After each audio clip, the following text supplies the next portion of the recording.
So what's up? It's your boy Starko J, and I'm back here with episode one or part one. I think I'm just gonna call it by episode one of the Gintama play-by-play, or I mean arc by arc, discussion or things like that. So when I did my announcement video, I did say that I was gonna do a big chunk, like just a big first chunk of Gintama, you know, before the Benny Zakura arc. And by what I mean by that is also including the child arc, the innocent infant arc, or I can't remember what's exactly the name of that arc was, but that's pretty much I'm gonna stop there because I'm gonna include that with my Benny Zakura video because of how important they relate to each other. So that will be part two pretty much of the Gintama arc by arc, and that'll be dropping either next Saturday or next Friday.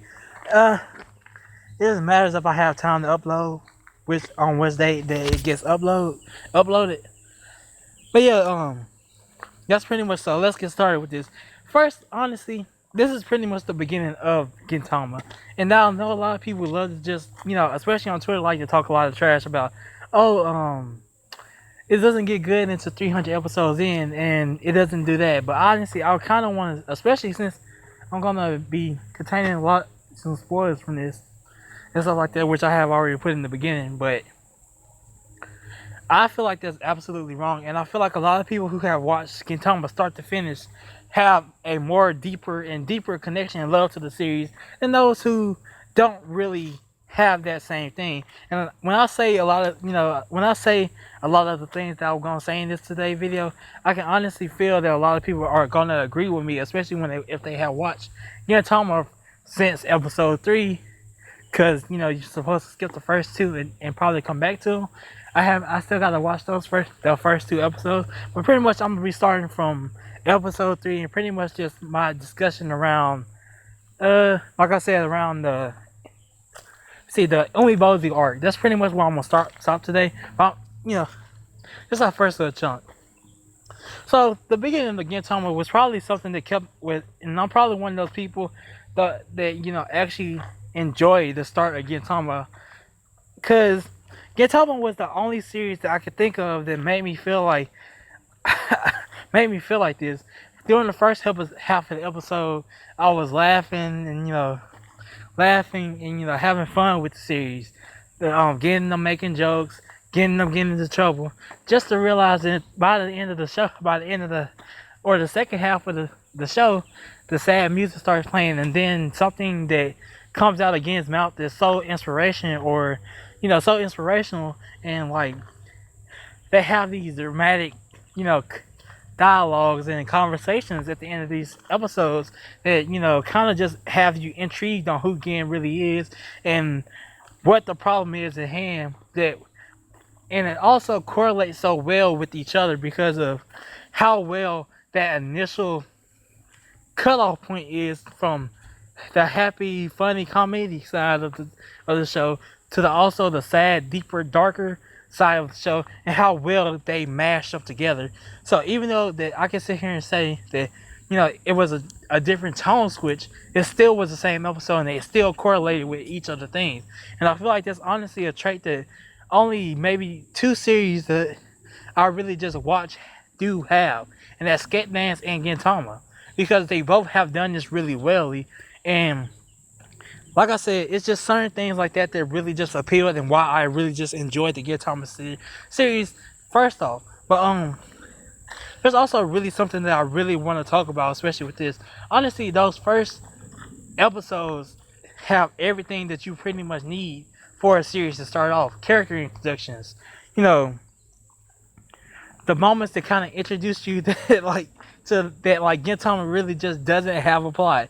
Those little things that spiral into bigger things. Honestly, what a lot of people don't realize, that the first of Gintama, especially this massive heat wave episodes that we got, was pretty much just a pebble to start off the real Gintama from what we see later on in arcs. Yeah, Gintama is still a comedy show, and that's what the show case to us. to the first part, but it also showcased to us about this little thing that there's going to be serious times at this, and there's going to be serious darker moments along the way. And I feel like when I compare this big chunk of episodes, even though it's a big chunk of episodes, probably about 50 plus episodes, that I'm kind of, well, 40 plus if I'm thinking correctly, 40 plus episodes of this. What it was kind of like a small pebble compared to their entire series. And now I know that a lot of the arcs don't last for like maybe, I think the longest arc is pretty much the Silver Soul arc, and that's pretty much probably going to be 24 episodes in a movie, and that's the longest arc of the series. And most of them will fall around 8 or 3, 8, from 3 to 8 episodes a arc.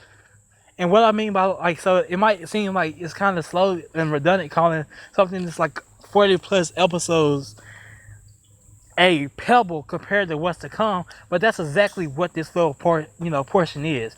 Honestly, it has a lot of character and emotion, a lot of comedy moments that come back in certain arcs to make them feel even way more impactful. It has certain things that help us identify characters and keep them in our memory for when that big moment for them does happen, and certain things like that. So honestly, I kind of advise you that if you do have a friend that want to watch Gintama, please tell them to watch it from the start, because there's a lot of stuff. And if you have watched it from episode 2 and never really just skipped many episodes except like the first 2 episodes, I guarantee that it's a different experience from just skipping to the series arcs, because you don't get that same thing that happened in these first 40 plus episodes. And I feel like that's just a natural need for a series, because if you have to skip a certain series, and honestly, I'm a person that feels like you don't have to like a series because somebody else likes it. So I feel like, honestly, if you don't really just mess with the comedy of Gintama, then I suggest it's pretty much not for you. But I really don't want you spreading lies and skipping the other arcs and way deep into the 300s and 100s and not understand what you're really consuming, and thinking that Gintama is just another battle shonen with good moments and peak moments. I feel like, honestly, that's the wrong way to go about it. I feel like, honestly, the best way to consume Gintama is to watch it from episode 2 and and get the best experience from what those arcs really mean and how well this little chunk affects further arcs and keep you interested in these characters. So that's something that that really just wants to I really just want to hit on. That's the first big portion. That's pretty much the majority of the episodes of this thing.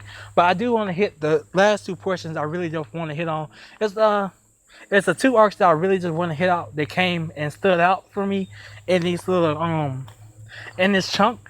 It's pretty much is I think 1 is 3 episodes, and the 1 is about 4. I want to say 4 or 3, 4 or 3. I think they're both either 3 episodes, or the Umibozu arc is around 4. So honestly, the first one is the amnesia arc. Now this is one of the arcs that I really didn't think, like, I thought it was just another joke thing that was gonna kind of just be a 1 episode thing.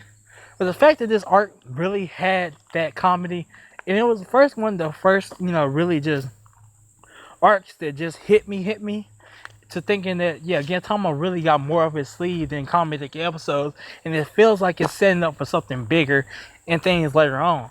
But the message that they brought in, the reason, like, everything, the Yorizura meant so much to the trio, and I feel like this was like a big meaning for Yorizura odd jobs. A big meaning for all jobs, and showcasing how much they care for each other, even though they might play jokes on each other. They really care for each other. They really care about what they do for other people. And I feel like the amnesia arc, pretty much starts off with getting, like, losing his memory thanks to, I think he got in a wreck. He got in a wreck because he was reading the Jump on his motorbike and didn't pay attention. No, never mind. The person, he was going to buy Jump, and the person was texting and driving and hit him, which made him lose his memories. And I feel like the first look is showing how much people care. Honestly, thinking that like they was making jokes, but once they realized that somebody had actually hit Gin by doing the wrong thing, that's when they, you kind of just see the little emotions that they're really angry and pissed off that somebody hit somebody they care for. Uh, and then like the arc just transitions to a lot of people trying to get Gin to realize, even though there's a lot of jokes in his past and stuff like that, it's a lot of times when you see people pretty much just trying to help Gin get back to him, regular self. Even like I said, even though there's a lot of jokes through the past, realizing that one skill changed his personality, saying that, oh yeah, I did all this, I didn't really help y'all none, like I don't pay y'all, like why y'all stay around for me? Sounds like I was a real loser, really jumping my age and stuff like that. Stuff that like really just makes you think about Gin himself and what he thinks about and what his perspective on himself really kind of was for a certain reason. Even though it was somebody else without his memories, it was kind of really just a touch his perspective to see how he sees himself if he didn't know nothing about himself.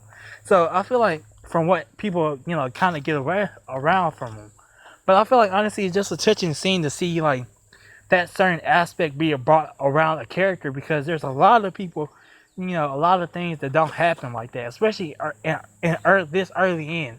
And the quest to get it back, the quest that each member of the, Odd Jobs felt like Kagura wouldn't leave, and they both did their best to set up something, they both did their best to help Gin out the most until he, remembered his memories, until everything he got back. And I feel like it was a really touching arc. Even though it was like only 3 episodes, it managed to do so much in that little arc, especially around the main trio that is Jobs. So I feel like that was a really good arc, and it was a really mini arc that a lot of people might not talk about, but it was a really good arc because, like I said, I'm not the only person to think, that thought that. I think when I was watching, I think Hibu's stream when he first started reacting to Gintama, I think he thought the same thing as well, saying that it felt like a comic. We didn't know what we was headed for when they it was just, we thought it was just gonna be another comedic episode. Just he thought it was gonna be like that as well. So I feel like honestly, it's a thought, but it comes in and hits you with that sweet, the script, sweet character development, not character development, but character showings and stuff like that to show that Gintama is just more than just a comic series. It has that tones to it. But like I said, there's a lot of character introductions in that first arc, like Takasugi, Katsura, and stuff like that. Even I feel like Takasugi's impact throughout those first little episodes where he had like the little like short, short screenings and short little things that he had in dialogue and stuff like that impacted so many things later on in the series. But that's, like I said, it's something that really needs to be watched. Now, on the last point of what I want to hit on in this arc by arc before I end this little part. So it's the Umibozu arc. Now the Umibozu arc was also something I thought that was gonna be a little funny arc, but it also surprised me as well as how much this showed Kagura's character in full. Now a lot of times a lot of people do expect shonen heroines to kind of get better later on in the series. They don't really do much, but I feel like that's not the case for Kagura. Kagura has had many substantial arcs across the series that really just paint her as a really just great heroine. Like not just a heroine, but a great character in general. And I feel like this was kind of like I said, with the whole chunk of this, it's like a small pebble compared to the rest of the series. And I feel like this arc is just like a little small nugget to us kind of getting deeper with Kagura's character, is how she changes and how she views herself. And I feel like the Umibozu arc did that pretty much, properly and pretty much well for a setup for character arcs to come. So honestly, what this arc really did was kind of explain the Yato in detail. Explain, not really in detail fully, but kind of give us a hint to what the Yato are, what they do, and how they operate as a race.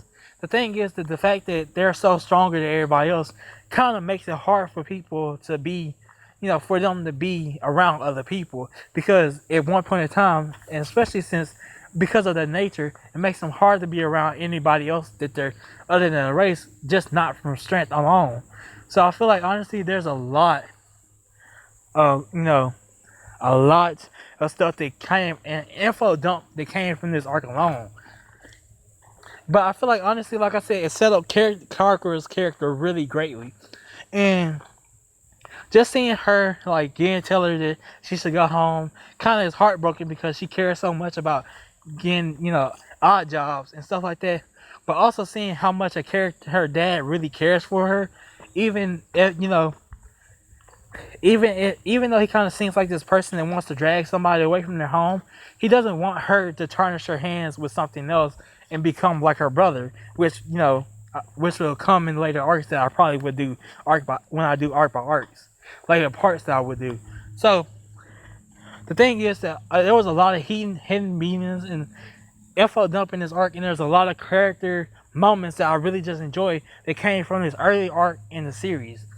The Ubibozu arc really is a great arc that a lot of people might not talk about when they talk about Kagura, but they really should when they talk about Kagura. You might get, Yoshiwara in Flames, or you might get, Rakuya arc, but a lot of people don't really talk about this arc as much as it should, and it really deserves. It's a Gintama great arc.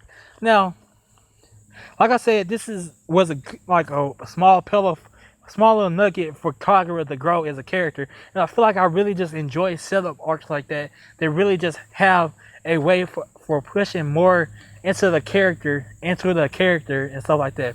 And I said that was the last point, but that's the last point I also want to make of this is that there's a lot of game moments that show who he, kind of give us interest in that character and what he's about and what he does do. Like when Kasura was introduced in episode 5, we saw a little backstory of what Gen and Kasura was talking about. Gave us a little interest in there, and I feel like the interest in Gen always never disappoints because of how well that character was set up initially from the start to the point where he is now that makes him one of my favorite MCs, and honestly number 4 in my top 10.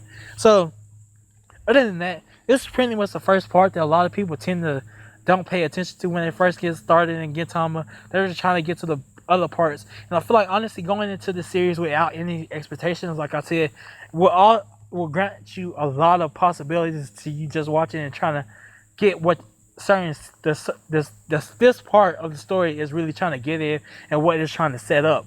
And it makes so much more difference to realize that how much this little first portion, these little first 40 episodes contain that help out so many other arcs and certain things like that, and how much is set up for those other arcs to be really great. Now honestly, I just feel like the best way to watch Gintama is to watch it without any expectations, and since like I said, that way you can go into watching from episode 2 and keep on going and enjoy the series to the fullest and enjoy everything that is being said and being presented in front of you as a storyline. Like I said, this was a lot of setup and a lot of build up, and it's a small pebble, and that's kind of why I really just want to really want to perform this is a small pebble into certain things that happen later, which makes them so great.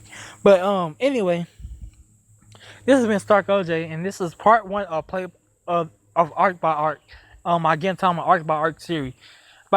Honestly, like I said, next part I'll be dealing with the Benny Zakura and the Gen look-alike child arc, and I pretty much would be doing that. Like I said, dropping next week. But please stay tuned. This has been Stark OJ. Hope you like the series, and if you like this video, leave a like on it, thumbs up, subscribe if you're new here. You can also share the video so other people can see it. But yeah, let me know what you think about the series and what I could do to improve certain things in the series. So this has been Stark OJ. Peace.